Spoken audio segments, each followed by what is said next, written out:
महाराष्ट्रातील सर्वात मोठ्या ज्ञानदीप अकॅडमी या ऑनलाईन प्लॅटफॉर्मवर मी लक्ष्मण चौधरी सर्वांचं सहर्ष स्वागत करतो. चला या फास्ट लेक्चर सुरू झालाय. एक नवीन घटक घेऊन आलोय तुमच्यासाठी. आपण प्रयोग या घटकाचा अभ्यास केला. आज आपल्याला अभ्यासायचं आहे विभक्ती. आता विभक्ती म्हणजे काय असतं, कशाला म्हणतात विभक्ती ते आधी जाणून घ्या, समजून घ्या. विभक्ती विचार बघा. आता विभक्ती हा शब्द जो तयार झाला मित्रांनो, तर विभक्ती हा शब्द वि अधिक भज या मूळ रूपापासून तो तयार झालेला आहे. समजलं का? वि अधिक भज यापासून तो तयार झालेला आहे. त्याला म्हटलं गेलेलं आहे विभक्ती. समजलं का? विभक्ती म्हणजे विभक्त करणे नाही. समजलं का? तर विभक्ती म्हणजे काय, त्याची व्याख्या जी काही आहे, तर त्याची व्याख्या इथं आपल्याला सर्वांना दिसते आहे की नाम किंवा सर्वनाम याचा क्रियापदाशी असणारा संबंध ज्या विकाराने दर्शवला जातो त्यास विभक्ती म्हणतात.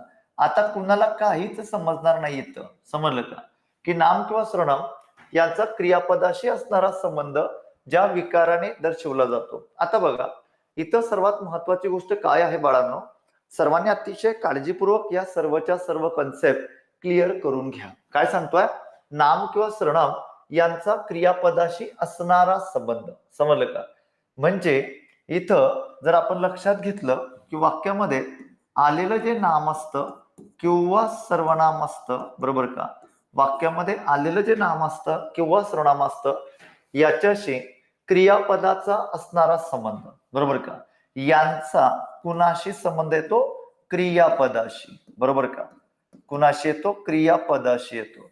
म्हणजे जर आपण लक्षात घेतलं, नामामध्ये बदल केला तर क्रियापदामध्ये बदल होतो, सर्वनामामध्ये बदल केला तर क्रियापदामध्ये बदल होतो. म्हणजे या दोघांची खूप मोठ्या प्रमाणातली कनेक्टिव्हिटी त्या ठिकाणी असते. म्हणजे आपण शुभ दुपार सर्वांना. या सर्वांनी लेक्चर सुरू झालेलं आहे.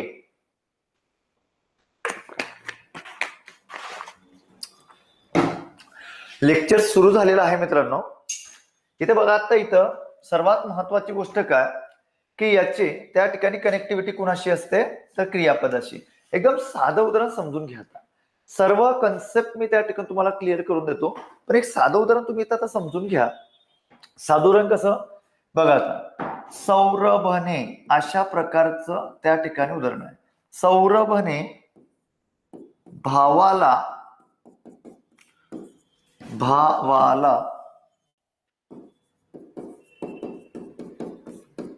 बोलविले किंवा सौरभने घर खरेदी केले असं म्हणूया आपण. सौरभने घर खरेदी केले अशा प्रकारची रचना इथे आली. आता सौरभने घर खरेदी केले या वाक्यामध्ये यस यस शुभ दुपार सर्वांना, शुभ दुपार. चला,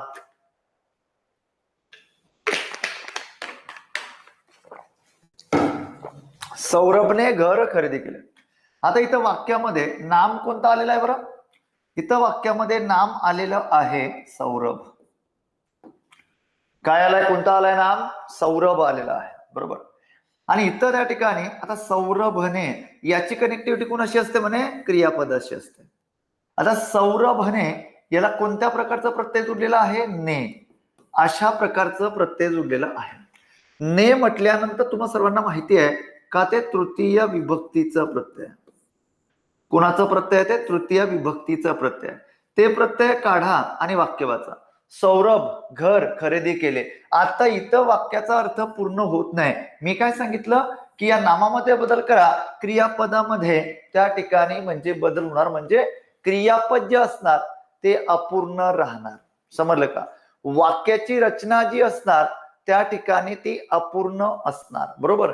म्हणजे या गोष्टी तुम्ही इथं क्लिअर केल्या पाहिजे. समजलं का? या सर्वच्या सर्व गोष्टी क्लिअर केल्या पाहिजे.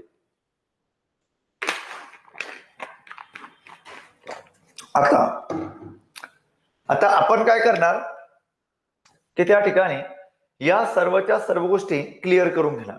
फक्त सांगायचं एकच आहे मला की जे नाम आलेलं आहे त्या नामाची कनेक्टिव्हिटी कुणाशी असते? तर त्या नामाची कनेक्टिव्हिटी या क्रियापदाशी असते. जर त्या ठिकाणी या क्रियापदामध्ये म्हणजे वाक्याचा अर्थ पूर्ण होत नाही का कशामुळं? तर ह्या नामामध्ये तुम्ही जर बदल केला तर. समजलं का? याच्यामध्ये बदल केला तर इकडं त्या ठिकाणी त्याचं रूप परिपूर्ण म्हणजे अर्थ परिपूर्ण तयार होत नाही. म्हणजे एवढी कनेक्टिव्हिटी, ही व्याख्या त्याच्यावरच तयार झाली आहे. कशी? नाम किंवा सर्वनाम याचा क्रियापदाशी असणारा संबंध. समजलं का? मतलब वेगवेगळ्या प्रकारचे विकार होतात, ते विकार आता पुढे शिकायचे आपल्याला. बघा आता या ठिकाणी एवढं तुम्हाला हे नाही. आता बघा, सर्वात पहिल्यांदा हा जो चार्ट आहे, हा चार्ट सर्वांनी अतिशय काळजीपूर्वक समजून घ्या. सर्वांनी म्हणजे अगदी सर्वांनी समजून घ्या. बघा, सर्वात पहिल्यांदा विभक्तीचे प्रकार हा 1 नंबरला घटक, त्याच्यानंतर त्याच्यामध्ये येणारी प्रत्यय, कारक अर्थ, या सर्वांचा सर्वसमावेशक तक्ता आपण समजून घेतला पाहिजे. सर्वात पहिल्यांदा प्रथमा विभक्ती. ओके, प्रथमा विभक्तीमध्ये एकवचन अनेक वचन प्रत्यय येत नाही. एकवचन अनेक वचन प्रत्यय येत नाही. त्याचा कारकर्ता आहे कर्ता. काय आहे कारकार्थ? तर कर्ता हा त्याचा कारकर्ता आहे. म्हणजे आता इथं समजून घेणं गरजेचं आहे. एक एक गोष्ट क्लिअर करा प्रॉपर. द्वितीय विभक्तीमध्ये तुम्ही जर आलात तर द्वितीय विभक्तीमध्ये ते सलाते, स ला नाते. समजलं का? स लाते आणि स ला नाते, म्हणजे इथं त्या ठिकाणी सला नाते अशा प्रकारे एक वचन मध्ये सलाते येतं, अनेक वचन मध्ये स ला नाते येतं. ही काय आहेत? तर ही प्रत्यय आहेत. ही एक वचनची प्रत्यय, ही अनेक वचनची प्रत्यय. समजलं का? एक एक गोष्ट प्रॉपर पद्धतीने क्लिअर करा. याचा कारकर्ता आहे कर्म. आता पुढं तुम्हाला हे सर्व कन्सेप्ट मी क्लिअर करून सांगणार. समजलं का? आधी हा चार्ट त्या ठिकाणी समजून घ्या की कारक म्हणजे काय असतो. प्रत्यय तर तुम्हाला समजलेला आहे. प्रत्यय म्हणजे काय की एखादा मूळ शब्द असेल, त्याच्या नंतरून जोडून आलेलं एखादं अक्षर ज्या ठिकाणी आलेलं असतं त्याला मराठीमध्ये प्रत्यय म्हणून ओळखलं जातं. त्याच्यानंतर जर पुढे आलात तुम्ही तर तृतीय विभक्ती बघा. तृतीय विभक्तीमध्ये ने ए शी, इकडे येताना नि शी ही ई, अशा पद्धतीने ही एक वचन मधली प्रत्यय येतात, इकडे ही अनेक वचन मधली प्रत्यय येतात. इथं आहे करण. करण म्हणजे काय? तर करण म्हणजे साधन, अशा प्रकारची रचना. म्हणजे ज्या साधनाने क्रिया केली जाते आहे त्याला मराठीमध्ये त्याला मराठीमध्ये त्या ठिकाणी करण म्हणून ओळखतात. नाहीतर असं नाही की मेरे करण अर्जुन आएंगे, मेरे करण अर्जुन आएंगे, हे तुम्हाला लक्षात ठेवायचं नाहीये. इथं मराठीमध्ये करणचा अर्थ होतो साधन, ज्या साधनाने क्रिया केली जाते आहे. समजलं का? चतुर्थी, आता अख्खा महाराष्ट्र परेशान आहे द्वितीय विभक्तीमध्ये आणि चतुर्थी विभक्तीमध्ये. समजलं का? अख्खा महाराष्ट्र परेशान आहे द्वितीय विभक्तीमध्ये आणि चतुर्थी विभक्तीमध्ये. द्वितीय विभक्ती आहे सलाते सलानाते, चतुर्थी आहे सलाते सलानाते, सेम आहे. पण बाळांनो, इथं याचा कारकर्ता कर्म आहे रे, आणि इथं याचा कारकर्ता आहे संप्रदान. संप्रदान म्हणजे काय? तर संप्रदान म्हणजे दान करणे. समजलं का? संप्रदान म्हणजे काय? तर संप्रदान म्हणजे दान करणे. म्हणजे जिथे दान केल्याची क्रिया, जिथे देण्याची क्रिया असते त्याला मराठीमध्ये काय म्हणतात? तर त्याला मराठीमध्ये म्हटलं जातं संप्रदान. समजलं का? त्याच्यानंतर पुढे जर तुम्ही आलात तर पंचमी विभक्ती. पंचमी सोपा आहे. उन हुन, एक वचन मध्ये जी प्रत्यय येतात तीच अनेक वचन मध्ये सुद्धा प्रत्यय येत असतात. इकडं सुद्धा उन हुन, बरोबर का? याला म्हणतात अपादान. अपादान म्हणजे काय? तर अपादान म्हणजे वियोग. वियोग म्हणजे काय? तर वियोग म्हणजे आपल्या भाषेमध्ये दुरावा, दुरावा होणे, एका ठिकाणापासून दुसऱ्या ठिकाणी निघून जाणे. त्याला मराठीमध्ये काय म्हणतात? पंचमी म्हणतात, अपादान म्हणतात, की दुरावा निर्माण होणे. अजून हिंदीमध्ये त्याला म्हणतात बिछडणे. बरोबर का? यस, अशा प्रकारे. षष्ठी, षष्ठी जे आहे बघा, चाचीचे झाजीझे, चाचीचे झाजीझे. खूपदा प्रश्न परीक्षेमध्ये या षष्टीवरती विचारला जातो. कशावरती विचारला जातो? षष्टीवरती खूपदा प्रश्न परीक्षेमध्ये विचारला जातो. इकडं त्या ठिकाणी आहे चे चाची झे झा झी अशा प्रकारे, बरोबर का. आता इथं सर्वात महत्वाची गोष्ट काय, याचा काराकर्थ संबंध. संबंध म्हणजे काय, तर मालकी प्रकट होते. या रचनेतनं काय प्रकट होते, तर या रचनेतनं मालकी प्रकट होत असते. संबंध म्हणजे काय, तर त्यातून मालकी प्रकट होत असते. मग आता एक गोष्ट इथं क्लिअर करा की षष्टी म्हणजे चाचीचे झाजी, जे एक वचन मध्ये, अनेक वचन मध्ये चे चाची झे झा झी अशा प्रकारे. सॉरी. बघा आता इथं मालकी त्यातनं प्रकट होत असते. पण एक गोष्ट क्लिअर करायची बाळांनो इथं, की इथं तुम्हाला 100% प्रश्न विचारला जातो की षष्टी आणि त्याच्यानंतर संबोधन यांना, आता मी इथं त्या ठिकाणी एक स्टेटमेंट लिहितो, ते स्टेटमेंट सर्वांनी मी एकदम शांततेने सांगतोय रा. षष्टी आणि संबोधन या दोन्ही गोष्टींमध्ये मराठीच्या बाबतीत एक गोष्ट आवर्जून लक्षात ठेवा, या दोघांना मुख्य कारकार्थ नाही. म्हणजे या दोघांना मुख्य कारकार्थ येत नाही. दोघांना मुख्य कारकार्थ नाही. जर तुम्हाला उद्याच्या दिवशी ऐका प्रश्न विचारला बाळांनो, मराठीत, असंच घेऊया आपण डायरेक्ट, मराठीत एकूण विभक्तीचे प्रकार किती, हा प्रश्न विचारू दे. विभक्तीचे प्रकार किती, बरोबर. हा प्रश्न जर तुम्हाला विचारला तर लक्षात ठेवा, 1 2 प्रथमा द्वितीया तृतीया चतुर्थी पंचमी पौर्णिमा अमावस्या असं का नाही, अजिबात नाही. समजलं का. तिथं ज्यांना नाही माहिती असतात तो म्हणतो चतुर्थी नंतर पौर्णिमा म्हणतो, अमावस्या म्हणतो, सप्तमी नंतर तो अष्टमी म्हणतो. आज अष्टमी आहे, तुम्हा सर्वांना माहिती आहे, बरोबर का नाही. तर ते आपल्याला इथं लक्षात घ्यायचं नाहीये. इथं काय लक्षात घ्यायचं, प्रथमा द्वितीया तृतीया चतुर्थी पंचमी षष्टी सप्तमी आणि संबोधन. मग आता इथं तुम्हाला प्रकार किती असा प्रश्न जर विचारला तर तुमच्या डोळ्यासमोर आहे 8 प्रकार. आणि जर तुम्हाला पुढचा प्रश्न विचारला की मराठीमध्ये मुख्य कारकार्थ किती, असा प्रश्न जर विचारला तर तुम्हाला तिथे लक्षात ठेवायचं आहे 6. कोणत्या 2 विभक्तींना मुख्य कारकार्थ नाही, तर मी तुम्हाला सांगितलं मुख्य कारकार्थ षष्टीला नाही आणि संबोधन या 2 विभक्तीच्या प्रकारांना मुख्य कारकार्थ नाही. समजलं का. एक एक गोष्ट क्लिअर करायला बाळांनो. समजलं इथपर्यंत, होय का नाही. एकदम शांततेत सांगतोय मी. सर्वांनी एकदा कमेंट्स करून सांगा मला, समजलं का नाही समजलं. सर्वांनी कमेंट्स करून त्या ठिकाणी मला सांगा इथपर्यंत समजलं का नाही समजलं. अजून आपल्याला एक प्रकार त्या ठिकाणी शिकायचा आहे, एक प्रकार त्या ठिकाणी घ्यायचा आहे. अतिशय उत्कृष्ट पद्धतीने या सर्वच्या सर्व संकल्पना आपल्याला अगदी क्लिअर करून घ्यायच्या आहेत. ओके, समजलं का नाही समजलं इथपर्यंत, होय का नाही. सर्वांनी कमेंट्स करा, फास्ट कमेंट्स करा. बघा आता इथं त्या ठिकाणी सर्वात महत्वाची गोष्ट, सप्तमी म्हटल्यानंतर त्यामध्ये एक वचन मध्ये येणारे प्रत्यय आहेत त इ आ, बरोबर का. एक वचन मध्ये, यस विजयजी, ओके धन्यवाद. चला ताराताई समजलाय. त्याच्यानंतर इकडं आहे त इ आ, दोघं ठिकाणी सेम प्रत्यय येतात, बरोबर का. पंचमीलाही सेम येतात, सप्तमीलाही सेम प्रत्यय येतात, द्वितीयाला चतुर्थीलाही सेम येतात, द्वितीयालाही सेम येतात.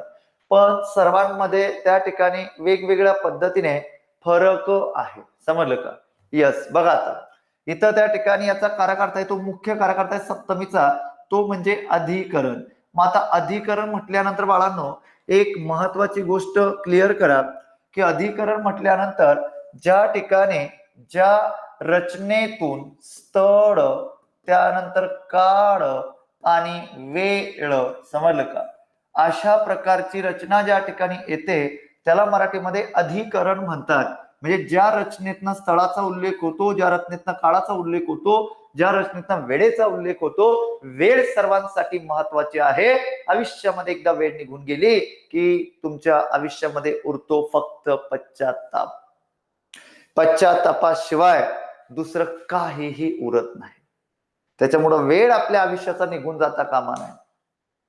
जी वेळ आपल्याकडं आहे त्या वेळेचं सोनं करा, त्या संधीचं सोनं करा.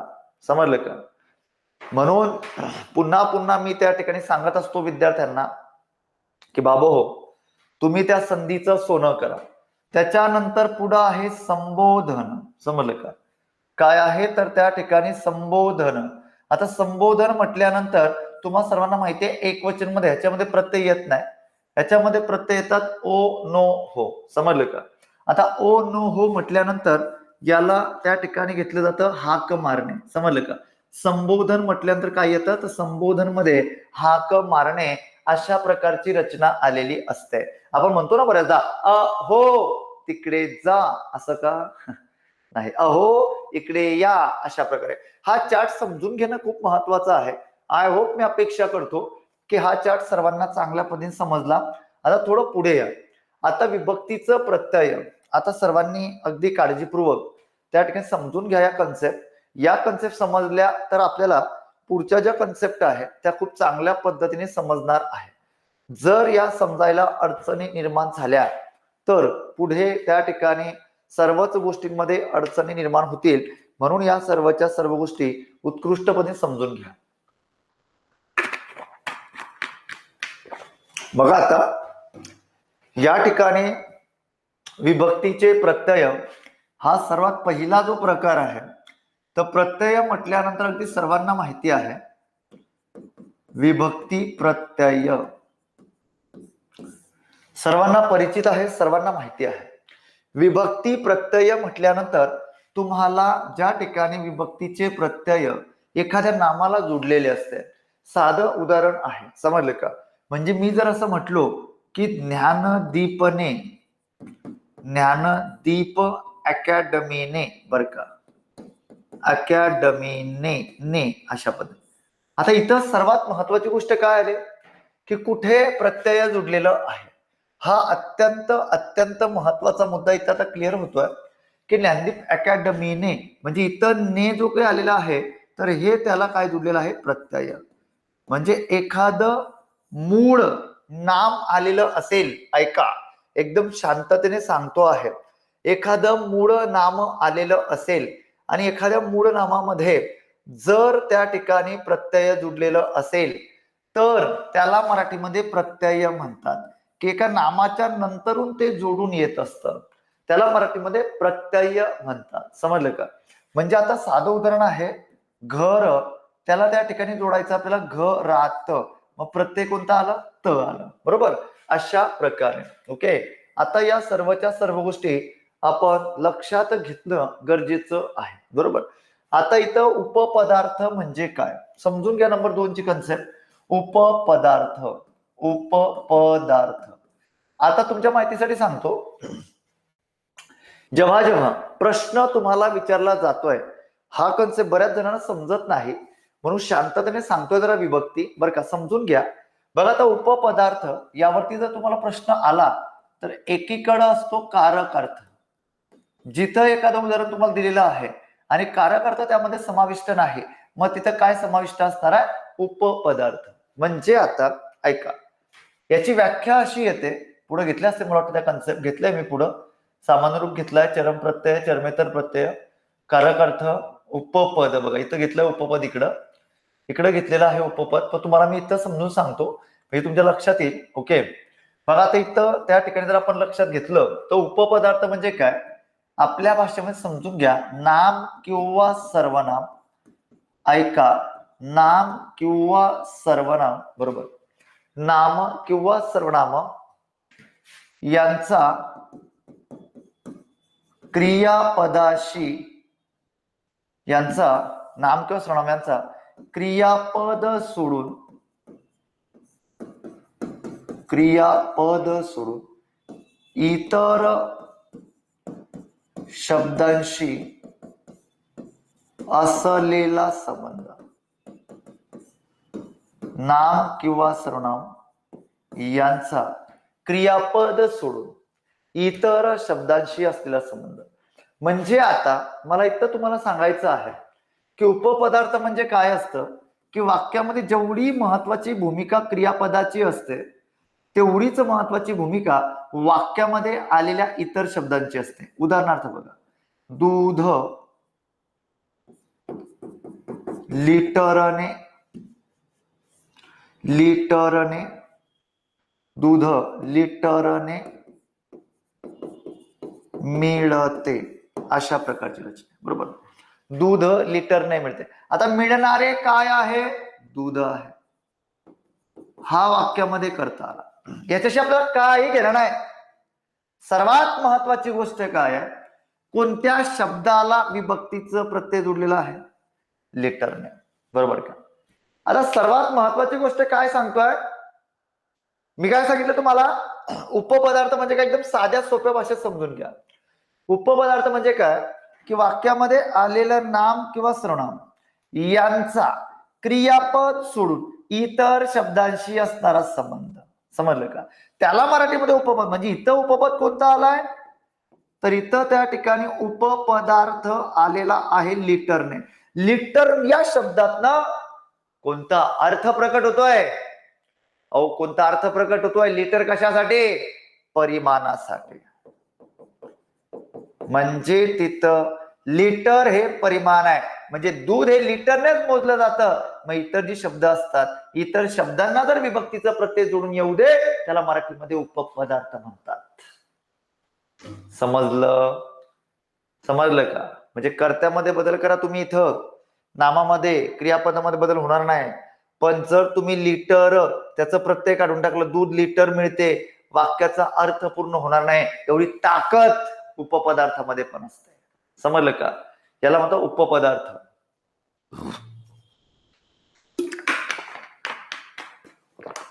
इथं अहो इथं काय?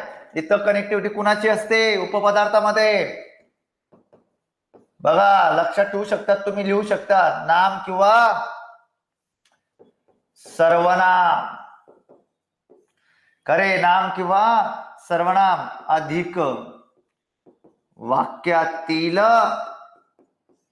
इतर शब्द. बस एवढं लक्षात ठेवा. संपलं उपपदार्थ. बस, नाम किंवा सर्वनाम अधिक वाक्यातील इतर शब्द म्हणजे उपपदार्थ. जमलं का? समजलं? आता पुढे या चरम प्रत्यय चर्मेतर प्रत्यय. हे झालं आपलं. बघा, चरम प्रत्यय चर्मेतर प्रत्यय. आता बघा, चरम प्रत्यय म्हणजे काय समजलं का सर्वांना? अहो उपपदार्थ समजलं का? विजयजी सर्वांनी कमेंट्स करा. संतोषराव नाही आल्याच. बर, सर्वांनी फास्ट कमेंट्स करा. फक्त त्या ठिकाणी आपल्याला यस ओके, सुरुवातीचेच लेक्चर त्या ठिकाणी अटेंड करायचे अशातला प्रकार नाही. आपलं एक एक lecture. Okay, yes, okay okay, एक लेक्चर आपल्यासाठी महत्वाचं आहे. एक दिवस महत्वाचा आहे. आता इथं बघा, चरम प्रत्यय आणि चर्मेतर प्रत्यय. किती वेळेस विचारला हा प्रश्न तुम्हाला की चरम प्रत्यय काय असतं, चर्मेतर प्रत्यय काय असतं? चरम प्रत्यय बघा, ज्या प्रत्ययांच्या पुढे पुन्हा प्रत्यय जोडता येत नाही. ऐका, चांगला ऐका सर्वांनी. काय सांगतोय? ज्या प्रत्ययांच्या पुढे पुन्हा प्रत्यय जोडता येत नाही त्याला चरम म्हणा. चरम प्रत्यय असे म्हणतात. चरम या शब्दाचा अर्थ काय? तर चरम या शब्दाचा अर्थ होतो मित्रांनो अंतिम. काय अर्थ होतो? अंतिम असा अर्थ होतो. चरम या शब्दाचा अर्थ काय होतो? तर चरम या शब्दाचा अर्थ होतो अंतिम. अशा प्रकारची रचना त्या ठिकाणी महत्वपूर्ण ठरते. समजलं का? चरम प्रत्यय म्हणजे काय? तर ज्या ठिकाणी ज्या प्रत्ययांच्या पुढं पुन्हा प्रत्यय जोडता येत नाही त्याला मराठीमध्ये चरम प्रत्यय म्हणतात. चरम म्हणजे अंतिम. पुन्हा एकदा सांगितलं तुम्हाला. बघा, आता या ठिकाणी मी इथं पहिलं उदाहरण लिहितो गावाला. आता मला सांगा गावाला याच्यानंतर तुम्ही अजून प्रत्यय जोडू शकतात का? गावालाच्या नाही, म्हणजे प्रत्यय जुडल्यानंतर तो अर्थ पूर्ण तयार झाला पाहिजे. समजलं का? तो अर्थ पूर्ण तयार झाला पाहिजे, म्हणजे इथं तुम्ही प्रत्यय जोडू शकत नाही. नंबर 2 मध्ये बघा काकाने. आता काकाने इथं काय जुडला? ने जुडलेला आहे. तुम्ही पुन्हा प्रत्यय जोडू शकतात का? नाही जोडू शकत. मग इथं सर्वात महत्वाची गोष्ट काय येते की चरम प्रत्यय म्हटल्यानंतर नंतरून तुम्हाला प्रत्यय जोडण्याची संधी नसते, पुन्हा प्रत्यय जोडला जात नाही. याला मराठीमध्ये काय म्हणतात? तर याला मराठीमध्ये म्हणतात चरम प्रत्यय. काय म्हणतात? चरम प्रत्यय. समजलं का? त्याच्यानंतर बघा आता नंबर 3 मध्ये मी गावातून. गावातून प्रत्यय जुळतच नाही ना रे. ही सर्वच्या सर्व कोणाची उदाहरणं आहे मग? तर ही सर्वच्या सर्व चरम प्रत्ययांची उदाहरणं आहे. अशा प्रकारे या सर्व गोष्टी आपण क्लिअर, अगदी क्लिअर केल्या पाहिजे. समजलं बाळांनो? चरम प्रत्यय बोला की एकदा. चरम प्रत्यय कोणकोणते आहेत मग? तर तुमच्या माहितीसाठी सांगतो. षष्टी बर का रे, व सप्तमी सोडून, षष्टी व सप्तमी सोडून जेवढी उरलेली आहेत का ती सर्व चरम प्रत्यय मोजली जातात. ते कोणती प्रत्यय गणली जातात? कोणती प्रत्यय काउंट केली जातात? ती चरम प्रत्यय काउंट केली जातात. ओके, चला एक एक गोष्ट प्रॉपर करून सांगतोय. त्याच्यानंतर थोडं पुढे आता मराठी पाऊल पडत्या पुढं. समजलं का? आता मराठी पाऊल पडत्या पुढं अशा प्रकारची रचना त्या ठिकाणी आता आली आहे बघा. चर्मेतर प्रत्यय. आता बाळांनो चर्मेतर म्हणजे काय? ज्या प्रत्ययांच्या पुढे अजून प्रत्यय जोडता येते त्यास बघा प्रत्यय जोडता येते, याला काय म्हणतात? चर्मेतर प्रत्यय. प्रत्यय जोडलं जातं बाळांनो पुढं. समजलं का रे? इकडं जोडलं जात नाही, पण इकडं जोडलं जातं. म्हणजे चरम आणि चर्मेतर. समजलं का? इथं जोडलं जाणार आहे, इथं जोडलं जात नाही. आता बघा प्रत्यय जोडले जाते तेव्हा त्याला चर्मेतर प्रत्यय म्हणतात. मग आता पुढे तुम्हाला प्रश्न हा पण विचारलाय रे की मराठीमध्ये चर्मेतर प्रत्यय कोणकोणते आहे? तर लक्षात ठेवा, एक षष्टी आणि एक सप्तमी. समजलं का? ही दोन प्रकारची प्रत्यय कोणती प्रत्यय म्हणून वापरली जातात? तर लक्षात असू द्या, ही चर्मेतर प्रत्यय म्हणून वापरली जातात. कोणती प्रत्यय? चर्मेतर प्रत्यय म्हणून वापरली जातात. बघा आता इथं त्या ठिकाणी आता गावाला म्हटलं मी, तर इथं गावात. बरोबर का? काय घेतलाय? गावात. याला मी प्रत्यय जोडू शकतो. मी असं म्हणू शकतो पुढं की हा माझ्या गावातला मनुष्य आहे. गावातला. समजलं का? काय आहे? गावातला. म्हणजे इथं जर आपण बघितलं तर हे सप्तमी आलेलं आहे. बरोबर. आणि त्याच्यानंतर प्रत्यय जोडला गेला तो म्हणजे चतुर्थीचा. सलाते सलानाते. समजलं का? मग सर द्वितीय आणि चतुर्थी मधला फरक कसा समजायचा तेच तर सांगण्यासाठी आलोय मी इथं. शक्य झालं तर आज तर काही होणार नाही, पण उद्या निश्चित तुम्हाला मी सांगणार. एक एक कन्सेप्ट क्लिअर करा. गावात बघा मी काय सांगितलं, आता सप्तमी नंतर पुन्हा प्रत्यय जोडला गेला तो म्हणजे चतुर्थीचा. म्हणजे एक सप्तमी आहे तर एक चतुर्थी आहे. अशा प्रकारची रचना. समजलं का? त्याच्यानंतर नंबर 2 मध्ये बघा भावाच्या. मी भावाच्या लग्नात खूप नाचलो. भावाच्या. बरोबर का? तर तिथे तुम्ही प्रत्यय जोडू शकता भावाच्याने. म्हणजे एकदा आलं षष्टी, त्याच्यानंतर पुढे आलं तृतीया. बघा दोन विभक्तीचे प्रत्यय त्या नामाला जोडली जातात. त्याला मराठीमध्ये म्हटलं जातं चर्मेतर. समजलं का? काय म्हटलं जातं? चर्मेतर. समजलं बाळांनो? जिथे पुन्हा प्रत्यय जोडला जातो तेव्हा त्याला चर्मेतर म्हणतात. जिथे प्रत्यय जोडला जात नाही त्याला चरम म्हणतात. चरम म्हणजे अंतिम, आणि चर्मेतर म्हटल्यानंतर पुन्हा प्रत्यय जोडता येणं. चला कन्सेप्ट क्लिअर झाले का बाळांनो? दोघांचे कन्सेप्ट क्लिअर झाले का? सर्वांनी एकदा मला आता पुन्हा एकदा कमेंट्स करून सांगा, आणि लेक्चर तुम्हाला कसं समजते आहे एकदा मला सांगा प्लीज.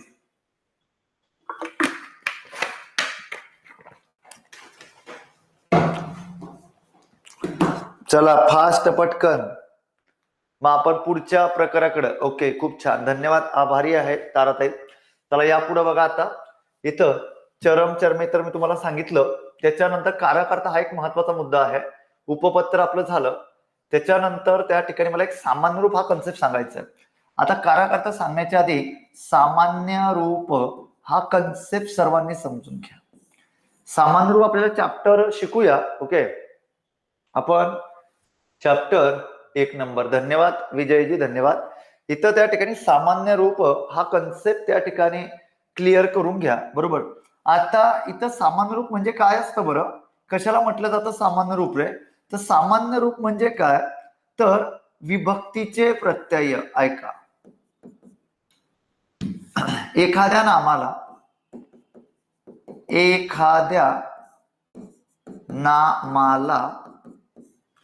विभक्तीचे प्रत्यय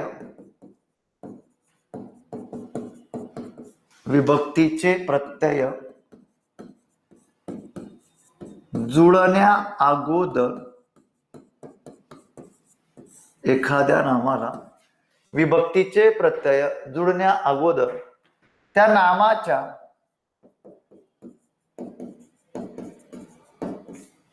मूळ रूपात झालेला बदल हा अत्यंत महत्वाचा मुद्दा आहे. तो म्हणजे कशाचा? सामान्य रूपाचा. समजलं का? काय सांगतोय? एखाद्या नामाला विभक्तीचे प्रत्यय जुळण्याच्या अगोदर, एखाद्या नामाला विभक्तीचे प्रत्यय जुळण्याच्या अगोदर त्या नामाच्या मूळ रूपामध्ये झालेला बदल. आता बघा, साधा विषय आहे. इथं त्या ठिकाणी घर आहे, इथं आहे घर, इथं आहे शिक्षक, त्याच्यानंतर इथं आहे दार. 3 उदाहरणं घेतलेत मी. आता सामान्य रूप म्हणजे काय असतं? आता मला इथं सर्वात महत्वाची गोष्ट क्लिअर करायची आहे तुमच्याकडनं, की आता मला घर याला जोडायचं आहे त. ओके, शिक्षक याला जोडायचं आहे ला, दार याला त्या ठिकाणी जोडायचं आहे ची. बरोबर. प्रत्येक ठिकाणी वेगवेगळ्या प्रकारची विभक्तीची प्रत्यय मला जोडायची आहे. मग आता मी असं म्हणेल का की मी घरात आहे? आता या ठिकाणी मला काय म्हणावं लागणार त जोडताना? आता या ठिकाणी मला मी असं म्हणून चालेल का मी घरात बसलो आहे? चुकीचं आहे मित्रांनो. हा जो त मला इथं जोडायचा आहे, आता ऐका, जो त मला इथं जोडायचा आहे, बरोबर आहे का? मग तो त इथं जोडताना मला काय करावं लागणार आहे? आधी त्या घरचं करावं लागेल घरा. व्याख्या काय आहे बघा, एखाद्या नामाला, ऐका व्याख्या, यस, एखाद्या नामाला विभक्तीचे प्रत्यय जुळण्या अगोदर त्या नामाच्या मूळ रूपात झालेला बदल. आता बघा, घरचं काय झालेलं? घरा. घरा म्हटल्यानंतर हे आहे सामान्य रूप. काय आहे? सामान्य रूप आहे. समजलं का? म्हणजे इथं त्या ठिकाणी या नामाच्या मूळ रूपामध्ये बदल होणं, ही जी स्टेज असते, या स्टेजला म्हणतात सामान्य रूप. काय म्हणतात? सामान्य रूप. समजलं का? मग आता या ठिकाणी तुम्ही याला प्रत्यय बिनधास्त जोडू शकतात. घरात, अशा प्रकारे. समजलं? अशा प्रकारे बिनधास्त तुम्ही प्रत्यय जोडू शकतात. नेक्स्ट, शिक्षक. तर या ठिकाणी शिक्षक म्हटल्यानंतर सर्वात महत्वाची गोष्ट काय आहे की शिक्षक, आता ला जोडायचं आहे. शिक्षक ला असं म्हणेल का? नाही. असं म्हणून चालेल का? नाही. अगदी बरोबर. तर याचं सामान्य रूप काय होणार? तर याचं सामान्य रूप होणार शिक्षक का. समजलं का? अशा प्रकारे हे त्याचं सामान्य रूप आहे. हे काय आहे? सामान्य रूप. दार, याचं सामान्य रूप काय होणार? दारा. ओके, हे त्याचं सामान्य रूप. हा तो कन्सेप्ट आहे सामान्य रूपाचा. याला मराठीमध्ये सामान्य रूप म्हणतात की एखाद्या विभक्तीचा प्रत्यय जुळण्याच्या अगोदर त्या नामाच्या मूळ रूपामध्ये बदल होऊ दे, त्याला मराठीमध्ये म्हटलं जातं सामान्य रूप. समजली कन्सेप्ट? हे एवढं सांगण्यामागचं कारण काय माहितीये का? जेव्हा तुम्ही विभक्ती शिकणार आहे ना, त्या विभक्तीमध्ये या कन्सेप्ट क्लिअर असल्यावरच तुम्हाला विभक्ती खूप चांगल्या पद्धतीने समजणार आहे. एक शेवटची कन्सेप्ट सांगतो तुम्हाला, ती म्हणजे कोणती? तर ती म्हणजे ही कारक अर्थ. समजलं का? कारक अर्थ इथं त्या ठिकाणी इथंच घेऊ का? चालेल, इथंच घेतो म्हणजे तुम्हाला समजेल ते. बघा, कारक अर्थ म्हणजे काय? नामाचा किंवा सर्वनामाचा क्रियापदाशी असणारा संबंध. डायरेक्ट याचा संबंध कुणाशी असतो? क्रियापदाशी. डायरेक्ट कनेक्टिव्हिटी कुणाशी असते? क्रियापदाशी. आतापर्यंत आपण चरम प्रत्यय बघितलं, चर्मेतर बघितलं, त्याच्यानंतर आपण पुढे गेलो, चरम झालं, चर्मेतर झालं, उपपदार्थ अभ्यासलं, सामान्य रूप अभ्यासलं, बरोबर का? एवढ्या सर्व गोष्टी आतापर्यंत आपण अभ्यासल्या. त्याच्यानंतर आता आपण अभ्यासतोय कारक अर्थ. मग कारक अर्थ म्हणजे काय असतं, कशाला म्हणतात ते समजून घ्या. बघा, आता कारक अर्थ म्हणजे काय? की डायरेक्ट नामाचा किंवा सर्वनामाचा कुणाशी कनेक्टिव्हिटी असते? म्हणे क्रियापदाशी कनेक्टिव्हिटी असते. डायरेक्ट कनेक्टिव्हिटी कुणाशी? क्रियापदाशी. आधेमध्ये कोणीच नसते. तुम्ही नामामध्ये बदल केला, क्रियापदावरती परिणाम होणार आहे. तुम्ही सर्वनामामध्ये बदल केला, क्रियापदावरती परिणाम होणार आहे. कनेक्टिव्हिटी क्रियापदाशीच असते. ह्या कन्सेप्ट त्या ठिकाणी तुम्ही क्लिअर करा, आवर्जून क्लिअर करा. बघा, आता साधं उदाहरण देतो मी, 3 उदाहरण देतो तुम्हाला. नंबर 1चं उदाहरण बघा. भावाने घर विकले, हे पहिलं उदाहरण बरं का. नंबर 1 पहिलं उदाहरण. नंबर 2, घरात माणसे बसलेली आहेत. बरोबर. नंबर 3चं उदाहरण किंवा 2 उदाहरणामध्ये समजून सांगतो बघा. सर्वात महत्वाची गोष्ट, व्याख्या काय ते समजून घ्या. वाक्यातील नाम किंवा सर्वनाम याचा क्रियापदाशी असणारा संबंध.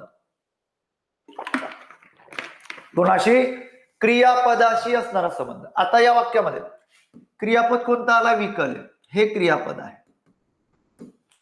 त्याच्यानंतर भावाने, हे वाक्यामध्ये काय आलेलं आहे? कर्ता. बरोबर. आता किंवा या ठिकाणी तुम्हाला समजण्यासाठी सांगतो, हे वाक्यामध्ये नाम आलेलं आहे. याची कनेक्टिव्हिटी कुणाशी असते? म्हणे डायरेक्ट क्रियापदाशी असते. साधा हिशोब आहे. जर तुम्ही याला ने काढला, आता वाक्य वाचा. भाऊ घर विकले, भावा घर विकले. आता इथं त्या ठिकाणी जे आपल्याला म्हणायचंय, वाक्याचा जो अर्थ कंप्लीट करायचा आहे, तो अर्थ कंप्लीट होत नाही. आपल्याला कोणता अर्थ कंप्लीट पाहिजे? की भावाने घर विकले. भावा घर विकले म्हणजे त्या ठिकाणी दुसऱ्याचं येऊन तो सांगतोय. म्हणजे इथं याची कनेक्टिव्हिटी डायरेक्ट क्रियापदाशी असते. हे पहिलं वाक्य झालं. दुसरं बघा. घरात माणसे बसलेली आहेत. नाम कोणतं आलं? घरात आलं. याची कनेक्टिव्हिटी डायरेक्ट क्रियापदाशी असते. याचा त काढा. घर माणसे बसलेली आहेत. म्हणजे वाक्याचा अर्थच पूर्ण होत नाही. म्हणजे याची कनेक्टिव्हिटी जेव्हा क्रियापदाशी असते तेव्हा त्याला कारक अर्थ म्हणतात. जेव्हा तुम्हाला परीक्षेमध्ये प्रश्न विचारला की मराठीमध्ये मुख्य कारक अर्थ किती सांगा, किती सांगणार मुख्य कारक अर्थ? 6. किती सांगणार? 6 सांगणार. ओके. अशा प्रकारची रचना या ठिकाणी आलेली असते. याला मराठीमध्ये काय म्हणतात? तर याला मराठीमध्ये कारक अर्थ म्हणतात. अजून 1-2 उदाहरण त्या ठिकाणी मी तुम्हाला सांगतो बघा. नंबर 3चं उदाहरण त्या ठिकाणी बघा. आता अजून एकदा नंबर 3चं उदाहरण. दिल्लीहून पंतप्रधान मुंबई आले. आता इथे बघा. दिल्ली, पंतप्रधान मुंबई आले. इथं हून आलेलं आहे, हे नाम आहे. आता याची कनेक्टिव्हिटी तुम्हाला काय सांगतोय मी? कुणाशी असते? याची कनेक्टिव्हिटी डायरेक्ट क्रियापदाशी असते. समजलं का? मग आता दिल्लीहून पंतप्रधान मुंबई आले, बरोबर का? मग आता इथं सर्वात महत्वाची गोष्ट काय आहे की याची कनेक्टिव्हिटी कुणाशी असते? तर क्रियापदाशी असते. दिल्लीहून पंतप्रधान मुंबई आले. मग आता यामध्ये सर्वात महत्वाची गोष्ट काय आहे की जे पंचमी विभक्तीचा प्रत्यय आलाय ते काढा बरं आणि वाक्य वाचा. दिल्ली पंतप्रधान मुंबईला हा होतच नाही, म्हणजे इथं वियोग.